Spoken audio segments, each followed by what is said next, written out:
Yo, what's good, y'all? It's your boy Rel, back with another Real Talk. So I heard LaVar Ball was back up to his old tricks.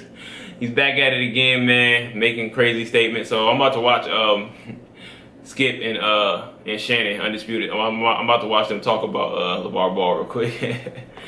Can't win no championship with 3 white guys because the foot speed is too slow. Shannon, what's your reaction to what LaVar said? What am I supposed to do with my man? Excuse the puppy. Skip, we've defended him at every turn. He's so excited for his boys. His wife, their mom, and he, LaVar, has done a great job thus far getting Lonzo into school. Lonzo is going to go to the NBA. Looks like he's going to be a top 3, top 5. But as I said before, he keeps writing checks that Lonzo has to cash. Because this is what he says when he was asked about the Kentucky game, upcoming game. He said, don't try to beat them running, LaVar said, when asked the advice he'd give Kentucky. You can't outrun my boy. He's been running fast all his life. Don't play that game with him. That's what I see. UCLA has too many shooters. Too many. You give my boy that many shooters, and you're out of luck. So when did he realize that Lonzo had 3 white teammates? Was it, how about this, Skip? Let me put it to you like this. Was it before or after they went to Rupp Arena and beat Kentucky on their home court with Lonzo and those 3 white shooters? So did he think they just picked these white guys up before the tournament, or they were always on the team? Now, they won 31 games with those guys on this team. But because LaVar went out there on the limb. Oh, wait a minute. Don't do that. Because guess what, LaVar?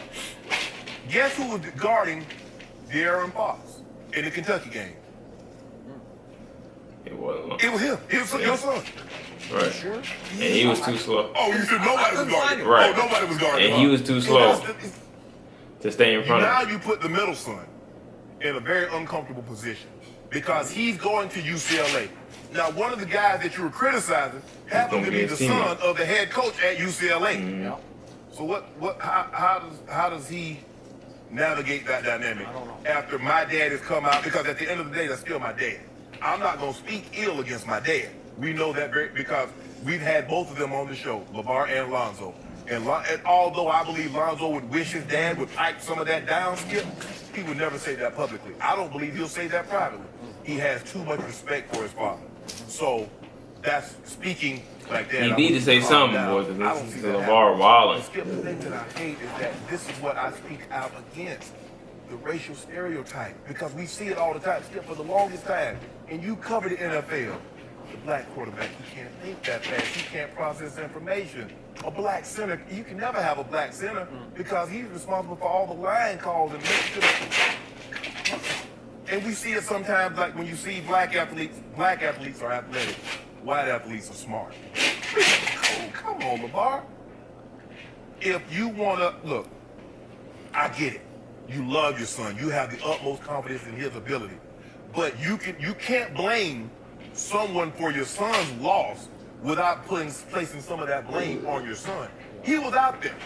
Don't make no excuses. I don't want to hear nothing about no pulled hamstring. I don't want to hear anything. They got beat. They lost to a better team that night. It's okay. Your son is moving on.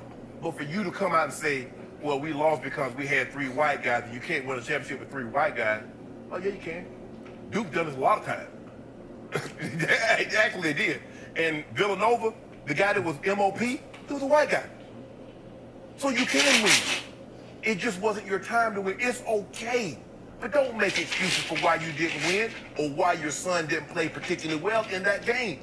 And that's what you're doing, LaVar. You're making excuses. Just accept the fact that on that night, Kentucky was better. But I can't defend this, Skip. Neither can I. I am so with you on your overall point.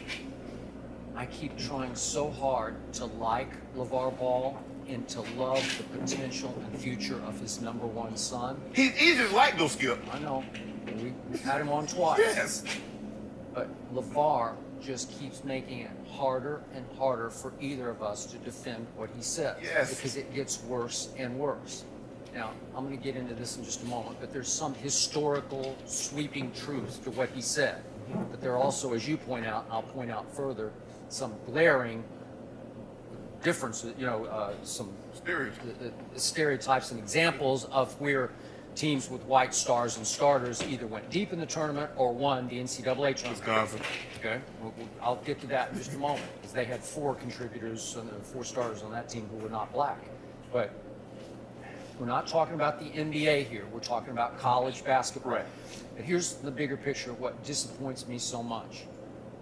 LaVar is trying to teach his kids to win, but he's not teaching them how to lose, because he just keeps making excuses and blaming others for their flame-out failures in their playoffs. Correct. Because the 2 younger sons went out early in the California State playoffs. They didn't even get out of the regional. Right. No, they were in the semi of the regional. They didn't get to Sacramento for the state tournament.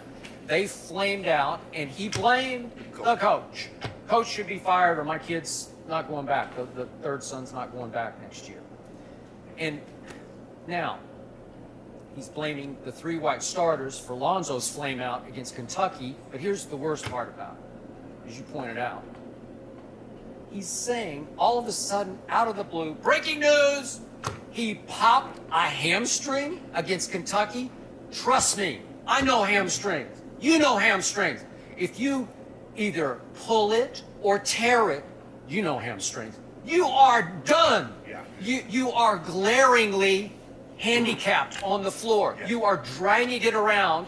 And You are he- right, limpy he or wasn't. gimpy. It is clear to everyone you are having a hard And he time wasn't. moving sideways or certainly running straight ahead, right? And basketball is all about burst. Ah. You tweak that hamstring, Ah. Right, it's you a wrap. got no Hey, burst. you are Exactly. shut down. Yes. And speaking of slow-footed, as you pointed out, Lonzo was so slow-footed from tip-off, he couldn't begin to stay in front of De'Aaron Fox, who torched him and some of the other defenders, but mostly him, for 39 points. It was an embarrassment.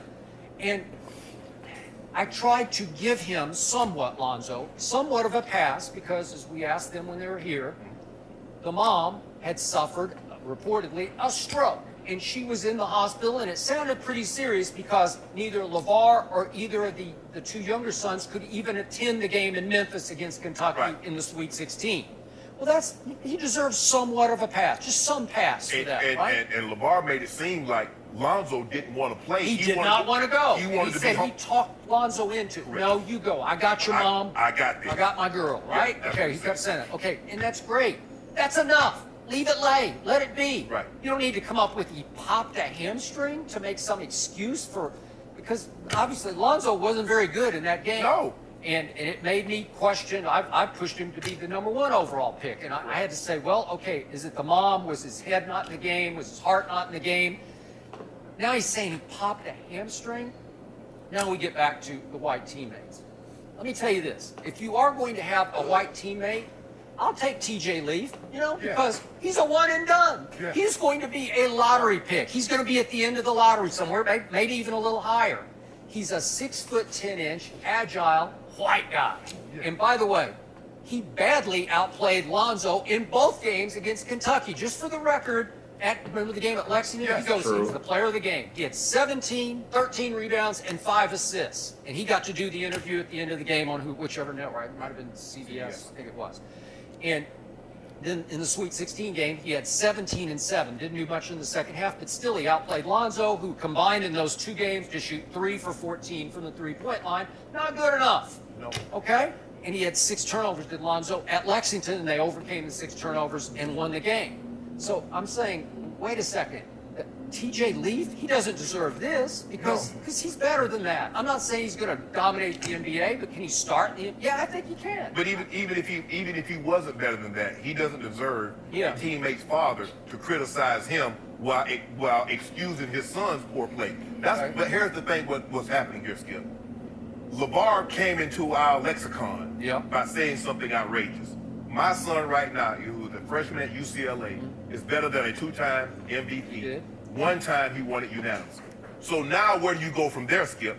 In order for us to keep talking about you, my son is better than Russell Westbrook. My son is better than LeBron James. I could have beat Michael Jordan if you talk long enough and you keep talking continuously Yep. you will say something dumb. Yeah. And this was dumb. Alright, so yeah, LaVar Ball is wild. Yeah, LaVar Ball is funny, man, because this man be saying some crazy stuff. Like, okay, I agree with what they're saying. Like, you can't blame the other players for UCLA losing. Like, Lonzo didn't play his best game. He got beat continuously by De'Aaron Fox in that game. Like, he just played bad. Like, how you gonna blame? And this ain't the first time he's done. Like, he did this with his other two in high school. Blame them, the other players and the coach, whatever, for them losing. Like, no, it's y'all fault. Like, y'all got to take some blame too. If you the star player of the team, you got to take some blame, bro. It's not everybody else. You got to take some blame. You can't just take all the credit when y'all win, when y'all do well, and then when y'all do bad, try to pass blame to everybody. Come on, man. That's another reason why this is off topic, but why I don't really rock with LeBron fans. Like, because whenever LeBron do something great, oh, he the greatest, you know what I'm saying? He up there with Mike, whatever. Whenever he come up short, oh, it ain't his fault. It ain't, you know what I'm saying? Make excuses. But that's another story. Anyway, but yeah, but it's kind of true. Like, you know what I'm saying? The African American athletes most of the time are athletic, and the Caucasian athletes most of the time are not as athletic. Like, of course, there's some cases where you have some athletic white guys, definitely, of course, and you have some unathletic black guys, but you know, for the most part. But that's not the reason why they lost the game to Kentucky. So LaVar Ball, man, he's wild. He's at it again, man. But let me know what y'all think, man. Let me know. Let me know if LaVar Ball is if he has some if it's justified what he's saying, or if he's crazy. You know what I'm saying? Let me know. Leave comments. Share this video. Subscribe to my channel. And I appreciate you watching. That's Real Talk. Peace.